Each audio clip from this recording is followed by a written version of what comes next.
we've seen a kind of pivot in this region towards China and indeed the more opportunistic Russia and away from the US when needs be and when convenient. There is every chance that the Crown Prince, with his Vision 2030 and the spend that will be associated with that, could be pivoted towards Chinese companies, Russian companies, Ukrainian companies, and less towards the US going forward, which could be quite damaging for Washington.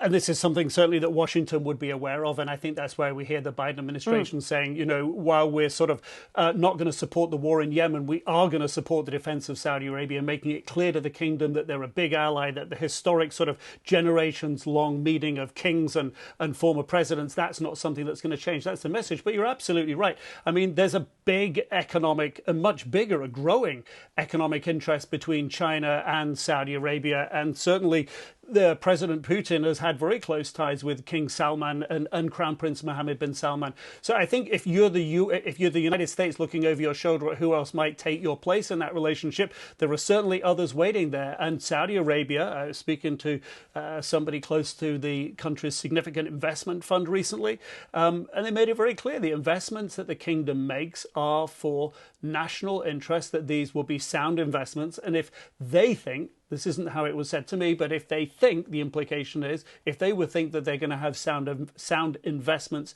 in Asia, they'll pursue that. And this, of course, is something that President Biden is wanting to head off thoroughbred democracies from doing, which is investing in China when it has so many human rights abuses. And it's been interesting to look at what's happened in Saudi Arabia in terms of human rights in recent weeks. The releasing or partial releasing of some high-profile activists who've been in detention for some period of time. That message, that part of the message is also taking root in Saudi. For how long are they just bending in Biden's human rights breeze here? It's not clear.